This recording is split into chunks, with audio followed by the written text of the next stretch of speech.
Friends कैसे हैं आप लोग। तो फ्रेंड्स आज आपका जो क्लास होगा यह पॉलिटी का क्लास होने वाला है, जिसका चैप्टर का नाम है राज्य विधान मंडल। बीपीएससी टीआरई 4 के लिए यह चैप्टर आप लोगों के लिए बहुत ही इम्पोर्टेंट होने वाला है। और फ्रेंड्स इस वीडियो में मैं आपको दो चैप्टर कवर करूंगा, एक राज्य विधान मंडल और दूसरा उच्च न्यायालय यानी कि हाई कोर्ट। ये दोनों चैप्टर मैं इसी वीडियो में कंप्लीट करवाऊंगा, तो आप लोग वीडियो के अंत तक जरूर बने रहें। और टीआरई 4 में आपको पता है ज़्यादातर आपका प्रश्न एनसीईआरटी से देखने को मिलता है, तो यह जो क्लास आपका हो रहा है यह एनसीईआरटी का ही क्लास हो रहा है और सभी इम्पॉर्टेंट प्रश्न आपके लिए है। फ्रेंड्स टीआरई 4 का वैकेंसी आप लोगों को बहुत जल्द देखने को मिल सकती है, इसलिए आप लोग तैयारी अच्छे से करते रहें। और मैं इस चैनल पर आप सभी का बायोलॉजी का पूरा क्लास कंप्लीट करा दिया हूँ, जिसका प्लेलिस्ट बना हुआ है। मॉडर्न हिस्ट्री मैराथन क्लास मैंने 9.25 घंटे की क्लास करा रखा है। अगर आपने नहीं देखा है तो मैराथन मॉडर्न हिस्ट्री का लिंक मैं इस वीडियो के डिस्क्रिप्शन में प्रोवाइड करवा दूंगा, आप लोग लिंक क्लिक करके क्लास कर लीजिएगा। मॉडर्न हिस्ट्री 9.25 घंटे की जो क्लास है फ्रेंड्स, ये क्लास अगर आप देख लेते हैं उसके बाद आपको मॉडर्न हिस्ट्री का कहीं से और देखने का भी ज़रूरत नहीं पड़ेगा, क्योंकि मॉडर्न हिस्ट्री का क्लास में मैंने लगभग 32 चैप्टर को कवर किया है। एनसीईआरटी बेस्ड सभी प्रश्न उत्तर उसमें कंप्लीट करवा दिया गया है चैप्टर वाइज में भी टॉपिक वाइज मैंने मॉडर्न हिस्ट्री को कवर कराया है। आपको मैं ज़रूर कहूँगा सबसे पहले आप मॉडर्न हिस्ट्री का क्लास ज़रूर देख लें। और फ्रेंड्स इस चैनल पर ज्योग्राफी का भी क्लास लगभग पूरा कंप्लीट हो गया है, थ्योरी वाला। अगर आपने नहीं देखा है ज़रूर देख लें, प्लेलिस्ट बना हुआ है। और ज्योग्राफी का एमसीक्यू का भी क्लास इस चैनल पर चल रहा है, जिसका प्लेलिस्ट बना दिया गया है।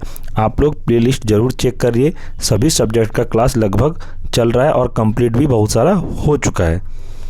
तो फ्रेंड्स आज का जो ये क्लास है ये राज्य विधान मंडल है। इसके बाद इसी वीडियो में हम लोग हाई कोर्ट के बारे में पढ़ेंगे, जिसको हिंदी में कहते हैं उच्च न्यायालय। से रिलेटेड जितने भी इंपॉर्टेंट प्रश्न होंगे इस वीडियो में पूरा कंप्लीट आपको करवा दिया जाएगा, तो आप लोग वीडियो के अंत तक जरूर बने रहें। अगर आप वीडियो स्किप करते हैं तो आपको समझ में नहीं आएगा। तो फ्रेंड्स अगर चैनल पर कोई नए हैं तो चैनल को सब्सक्राइब जरूर कर लें और वीडियो को लाइक ज़रूर कर दें। और फ्रेंड्स इसको ज़्यादा से ज़्यादा अपने दोस्तों में इस क्लास को शेयर करें, अपने ग्रुप में शेयर करें, ताकि ज़्यादा से ज़्यादा इस क्लास में लोग जुड़ सकें और टीआरई 4 के लिए अपना अच्छे से तैयारी कर सकें। तो चलिए शुरू करते हैं। प्रश्न है, भारत में राज्य विधान मंडलों का उच्च सदन कौन सा है? तो यह है विधान परिषद। याद रखिएगा ये प्रश्न आपका टीआरई 2 में पूछा गया प्रश्न है। तो यकीन मानिए फ्रेंड्स, मैं जितने भी आपको क्लास करवा रहा हूँ सभी एनसीईआरटी बेस्ड आपको क्लास करवा रहा हूँ और यहीं से आपको प्रश्न देखने को टीआरई 4 में मिलेगा। ये मेरा 100% गारंटी है आपसे। अभी तक मैंने जितने क्लास करवाए सभी एनसीईआरटी का ही प्रश्न मैंने आपको कराया है, तो आप अच्छे से तैयारी करिए।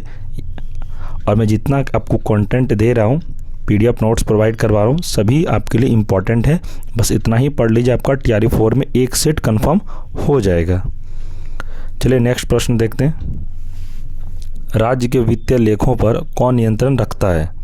तो यह रखता है नियंत्रक एवं महालेखक परीक्षक।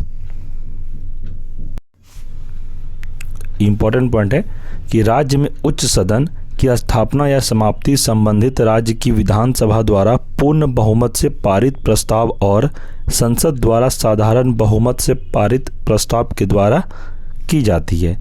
ध्यान रखिएगा इस पॉइंट को भी। आगे प्रश्न है, विधान परिषद किसी साधारण विधेयक को अधिकतम कितने समय तक रोक सकती है? तो किसी विधेयक को विधान परिषद किसी साधारण विधेयक को अधिकतम कितने समय तक रोक सकती है? विधान परिषद यानी कि लेजिस्लेटिव काउंसिल किसी विधेयक को कितने महीने तक रोक सकती है? या 4 महीने तक रोक सकती है। आगे भारतीय संविधान के किस अनुच्छेद के अंतर्गत विधानसभा को विधान परिषद का सृजन एवं उसे समाप्त करने का अधिकार प्राप्त है? तो यह है अनुच्छेद 169। याद रखिएगा फ्रेंड्स, यह प्रश्न आपका टीआरई 1 में पूछा गया प्रश्न है। ये जो क्लास मैं आपको करवा रहा हूँ इस सभी क्लास के लिए, अगर आप पीआरटी का तैयारी कर रहे हैं तो पीआरटी में आपको 12 प्रश्न पॉलिटी से देखने को मिलेगा। और जिसका पॉलिटी यानी कि पॉलिटिकल साइंस जिसका ऑनर्स है, जैसे टीजीटी पीजीटी, उनके लिए यह क्लास बहुत ही इम्पॉर्टेंट है फ्रेंड्स, क्योंकि आपको अगर आपका ऑनर्स पॉलिटी है तो आपको पॉलिटी से ही ज़्यादातर प्रश्न देखने को मिलेगा। तो आप लोग सभी जितने भी क्लास का तैयारी कर रहे हैं सभी के लिए यह वीडियो इम्पॉर्टेंट है। अगर आपको यह वीडियो एक बार में समझ में नहीं आता है तो वीडियो को 2 से 3 बार रिपीट करके आप लोग ज़रूर देख लें। आगे बढ़ते हैं। राज्य की विधानसभाओं में सदस्यों की संख्या किस अनुच्छेद में निर्धारित की गई है? तो अनुच्छेद 170। आगे प्रश्न है, राज्य विधानसभा के निर्वाचन का संचालन कौन करता है? तो यह करता है भारत का निर्वाचन आयोग। यह प्रश्न आपका TRE 3 में पूछा गया था, जो मार्च में एग्ज़ाम लिया गया था, जो कि पेपर कैंसिल कर दिया गया था, उसमें से यह प्रश्न को पूछा गया था। तो TRE 4 के लिए यह प्रश्न आपके लिए VBI हो सकता है, आप इसे नोट डाउन जरूर कर लें। इम्पोर्टेंट पॉइंट है कि राज्य विधान परिषद को भंग नहीं किया जा सकता, परंतु इसे समाप्त किया जा सकता है। यानी कि राज्य विधान परिषद को भंग नहीं किया जा सकता, लेकिन इसको समाप्त किया जा सकता है। इसे आप याद रखिएगा, ऐसा पॉइंट आपको एग्जाम में देखने को मिल सकता है। आगे प्रश्न है, भारत के किस राज्य में समान नागरिकता संहिता लागू है? तो यह है गोवा। अभी तो पूरे भारत में लागू हो गया, लेकिन सबसे पहले कहाँ पे लागू हुआ था? ये गोवा में लागू हुआ था। इस बात का आप ध्यान रखिएगा। आगे प्रश्न है, राज्य का विधानसभा अध्यक्ष अपना त्यागपत्र किसे सौंपता है? यह सौंपता है उपाध्यक्ष को।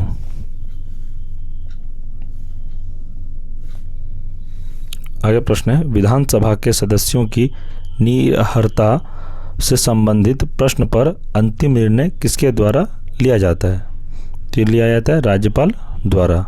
याद रखिएगा यह प्रश्न को भी। आगे प्रश्न है, विधानसभा का सदस्य निर्वाचित होने के लिए न्यूनतम आयु क्या है? तो यह है 25 वर्ष।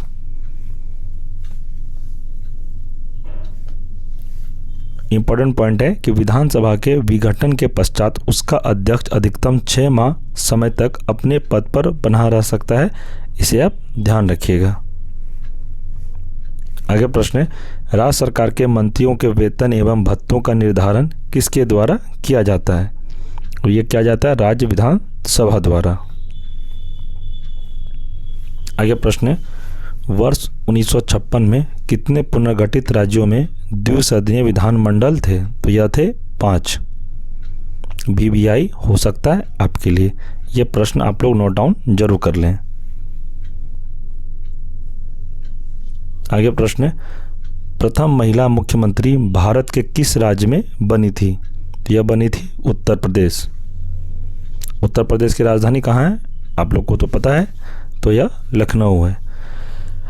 आगे इंपॉर्टेंट पॉइंट है कि भारत की पहली महिला मुख्यमंत्री सुचिता कृपलानी 1967 है, जो कि उत्तर प्रदेश में बनी थी। याद रखिएगा, आपसे ये प्रश्न पूछा जाए कि भारत की प्रथम महिला मुख्यमंत्री कौन थी? तो यदि सुचिता कृपलानी कहाँ पर बनी थी? या उत्तर प्रदेश में बनी थी।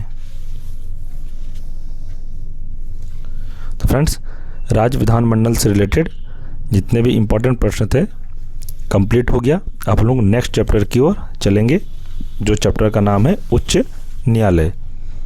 आप लोग वीडियो के अंत तक जरूर बने रहें फ्रेंड्स। आज आपका क्लास बहुत ही इम्पोर्टेंट हो रहा है और आपके एग्ज़ाम के लिए यह प्रश्न यहीं से देखने को मिलेगा। अगला हम लोग का चैप्टर है उच्च न्यायालय, जिसको इंग्लिश में हाई कोर्ट भी कहते हैं। तो उच्च न्यायालय से रिलेटेड जितने भी इम्पोर्टेंट प्रश्न बनेंगे इस वीडियो में आपको कवर करा दिया जाएगा।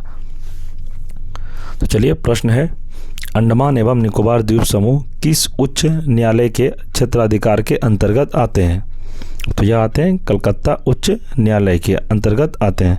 इसे आप ध्यान रखिएगा। उच्च न्यायालय के न्यायाधीशों के वेतन और भत्ते किस निधि से दिए जाते हैं? तो यह दिया जाता है राज्य की संचित निधि से। यह TRE 2 में पूछा गया प्रश्न है, तो आप लोग ये TRE 4 के लिए भी इम्पोर्टेंट हो सकता है। इसे आप नोट डाउन जरूर कर लें। आगे प्रश्न है, उच्चतम न्यायालय के निर्णय से पूर्व किस उच्च न्यायालय ने यह निर्णय दिया कि एक ही बार में 3 बार तलाक कहने से तलाक होना गैर कानूनी है, यानी इलीगल है? तो ये कहे थे इलाहाबाद उच्च न्यायालय।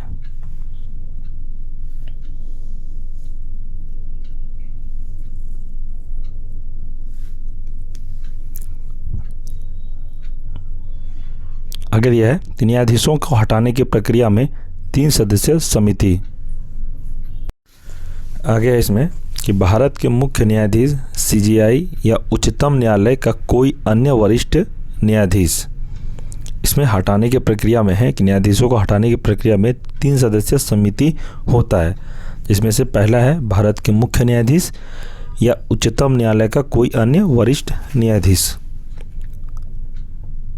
आगे है उच्च न्यायालय का मुख्य न्यायाधीश, यानी कि हाई कोर्ट का जो मुख्य न्यायाधीश होते हैं वो। और तीसरा है एक प्रख्यात विधिवेत्ता। आगे बढ़ते हैं। एक उच्च न्यायालय का न्यायाधीश अपना त्यागपत्र किसे संबोधित करता है? तो यह करता है राष्ट्रपति को। आगे प्रश्न है उच्च न्यायालय के न्यायाधीश की सेवानिवृत्ति की आयु क्या है? तो यह है 62 वर्ष। याद रखिएगा, यह प्रश्न आपके तैयारी 4 में आने की प्रबल संभावना है। आगे प्रश्न है जब सर्वोच्च न्यायालय किसी व्यक्ति अथवा संस्था को उसके दायित्व के निर्वहन हेतु रिट जारी करता है तो उस लेख को क्या कहते हैं? तो यह कहते हैं परमादेश। आगे प्रश्न है भारत में उच्च न्यायालय की कुल संख्या कितनी है? तो यह है 25। याद रखिएगा यह प्रश्न को। इम्पोर्टेंट पॉइंट है कि संपत्ति का अधिकार वर्तमान में वैधानिक अधिकार है जिसकी रक्षा के लिए उच्च न्यायालय रिट जारी कर सकता है। आगे प्रश्न है कि राज्य के उच्च न्यायालय का मुख्य क्षेत्राधिकार के अंतर्गत कौन सा अधिकार नहीं आता है? तो यह है परामर्श संबंधी क्षेत्राधिकार। आगे प्रश्न है अधीनस्थ न्यायालयों की कार्य पद्धति का परीक्षण कौन सी याचिका करती है? तो यह आंसर है इसका उत्प्रेषण।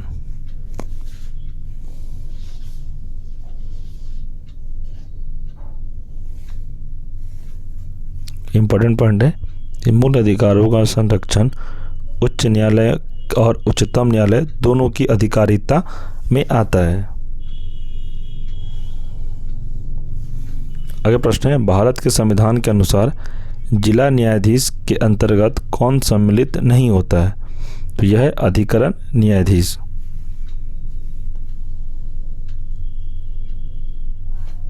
आगे प्रश्न है निवारक निरोध के अंतर्गत एक व्यक्ति को बिना मुकदमा चलाए कितने समय तक बंदी बनाकर रखा जा सकता है?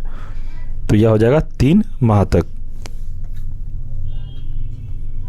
आगे प्रश्न है इलाहाबाद उच्च न्यायालय गठन कब हुआ था? तो यह हुआ थे वर्ष 1866 में। टीआरई 4 के लिए यह इम्पॉर्टेंट हो सकता है क्योंकि यह प्रश्न को टीआरई 2 में पूछा गया था। आगे प्रश्न है न्यायालय में कार्यवाही लंबित होने की दशा में लागू की जाती है। तो क्या लागू की जाती है? तो यह प्रतिषेध लागू की जाती है। आगे इम्पॉर्टेंट पॉइंट है कि उच्च न्यायालय की अधीक्षण शक्ति में सैन्य न्यायालय शामिल नहीं है। तो याद रखिएगा इस पॉइंट को। तो फ्रेंड्स यह चैप्टर भी आपका कंप्लीट हो गया। हाई कोर्ट से रिलेटेड जितने भी प्रश्न थे इसको भी आप कंप्लीट पढ़ लिए। अगर आप अच्छे से नहीं पढ़े हैं तो इस वीडियो को दोबारा रिपीट करके देख लीजिए, आपको समझ में आ जाएगा। और फ्रेंड्स अगर उच्च न्यायालय से रिलेटेड एग्जाम में प्रश्न पूछा जाएगा तो आपको इस वीडियो से ही प्रश्न देखने को मिलेगा, क्योंकि जितने भी प्रश्न मैंने आपको करवाया सभी प्रश्न इम्पॉर्टेंट है एनसीईआरटी बेस्ड टीआरई 4 के लिए। और फ्रेंड्स इसी क्लास में राज्य विधानमंडल चैप्टर भी कंप्लीट हो गया। ये दोनों चैप्टर आपके लिए बहुत ही इम्पॉर्टेंट है टीआरई 4 के लिए। और फ्रेंड्स इस चैनल पर पॉलिटी का क्लास अगर आपने शुरू से नहीं देखा है तो प्लेलिस्ट बना हुआ है, आप लोग प्लेलिस्ट चेक करके शुरू से क्लास ज़रूर कर लें। और मैं आपको यकीन दिलाता हूँ जितना मैं आपको क्लास करवा दिया हूँ आपका प्रश्न यहीं से टीआरई 4 में देखने को मिलेगा। और फ्रेंड्स मॉडर्न हिस्ट्री का मैंने 8.25 घंटे की क्लास करवा रखा है। अगर आपने नहीं देखा है मॉडर्न हिस्ट्री तो आप ज़रूर देख लें। मैं लिंक इस वीडियो के डिस्क्रिप्शन में प्रोवाइड करवा दूंगा। जो पीआरटी का तैयारी कर रहे फ्रेंड्स उनको पता है कि मॉडर्न हिस्ट्री का प्रश्न तैयारी 3 तक में अभी तक कम से कम 18 से 20 प्रश्न एग्ज़ाम में आता है। इसलिए पीआरटी के लिए यानी 1 to 5 क्लास के लिए मॉडर्न हिस्ट्री बहुत ही इम्पॉर्टेंट है। आप लोग अच्छे से ज़रूर पढ़ लें। और फ्रेंड्स मैं यही कहना चाहता हूँ लास्ट में कि जितने भी क्लास मैंने करा है आप लोग अच्छे से बस देख लीजिए, आपको पूरा समझ में आ जाएगा। और किसी भी तरह का डाउट हो तो आप कमेंट सेक्शन में अपना डाउट को ज़रूर लिखें, मैं आपको रिप्लाई ज़रूर दूंगा। और फ्रेंड्स जिस किसी को अभी तक नोट्स नहीं मिला है, जितने मैंने नोट्स अभी तक प्रोवाइड करवाया है, आप लोग टेलीग्राम ग्रुप को ज़रूर ज्वाइन कर लें। टेलीग्राम ग्रुप का लिंक मैं इस वीडियो के डिस्क्रिप्शन में प्रोवाइड करवा दूंगा। आप लोग ग्रुप को ज्वाइन ज़रूर कर लें। और अगर पीडीएफ आप लोग को नहीं मिला है तो वो मुझे मैसेज करें पर्सनली टेलीग्राम पर भी, मैं उसे सारा नोट्स प्रोवाइड करवा दूंगा। और जिस किसी को भी एग्ज़ाम से रिलेटेड कुछ सवाल पूछना हो या कोई डाउट हो तो आप मेरे से फ़ोन पर भी बात कर सकते हैं। मैं आपको अपना कॉन्टैक्ट नंबर दे देता हूँ, आप लोग सेव ज़रूर कर लें। 9709427320। फिर से मैं कह देता हूँ 9709427320। ये नंबर आप सेव ज़रूर कर लें। और किसी भी तरह का डाउट हो आप मुझे व्हाट्सएप मैसेज भी कर सकते हैं। और अगर आप कॉल पे बात करना चाहते हैं तो कॉल भी ज़रूर कर लें। और फ्रेंड्स अगर आपको इस क्लास का पीडीएफ नोट्स चाहिए तो इस क्लास का पीडीएफ नोट्स आपको टेलीग्राम ग्रुप में मिलेगा। टेलीग्राम ग्रुप का मैं लिंक इस वीडियो के डिस्क्रिप्शन में प्रोवाइड करवा दिया हूँ। आप लोग लिंक पर क्लिक करके ग्रुप को ज्वाइन ज़रूर कर लें। वहाँ पर आपको अभी तक जितने भी पीडीएफ मैंने सेंड किया है सारा पीडीएफ आपको मिल जाएगा। और आने वाले समय में जितने भी स्टडी मटेरियल होंगे सभी को टेलीग्राम ग्रुप पर ही सेंड किया जाएगा। आप लोग फ्रेंड्स अच्छे से क्लास करिए। जितने मैं क्लास करवा दिया हूँ आप लोग सारा क्लास प्लेलिस्ट में चेक ज़रूर कर लें और अपने अनुसार क्लास को जारी रखिए। तो फ्रेंड्स अगर चैनल पे कोई नए हैं तो चैनल को सब्सक्राइब ज़रूर कर लें और वीडियो को लाइक ज़रूर कर दें। आपको कोई तरह का डाउट हो मैंने अपना कॉन्टैक्ट नंबर आपको दे दिया है। एग्ज़ाम से रिलेटेड, नोट से रिलेटेड, क्लास अगर आप कौन से क्लास का तैयारी कर रहे हैं, आपको किस सब्जेक्ट पे क्लास चाहिए, आप वह भी हमें कमेंट सेक्शन में ज़रूर बता सकते हैं। और कमेंट में आप ज़रूर बताइए आपको यह वीडियो कैसा लगा और आपको किस क्लास का तैयारी कर रहे हैं और कौन सा सब्जेक्ट में क्लास चाहिए, आपको ज़रूर बताएं। आप हमें व्हाट्सएप पे भी मैसेज ज़रूर करें। अगर आपको लगता है कि मुझे सर से बात करना है फ़ोन पर तो फ़ोन पर आप ज़रूर मेरे से बात कर सकते हैं। मैंने आपको अपना पर्सनल नंबर प्रोवाइड करवाया है। तो फ्रेंड्स ठीक है, अच्छे से तैयारी करिए। आप लोग मिलते हैं हम लोग नेक्स्ट वीडियो में। तब तक के लिए जय हिंद, जय भारत।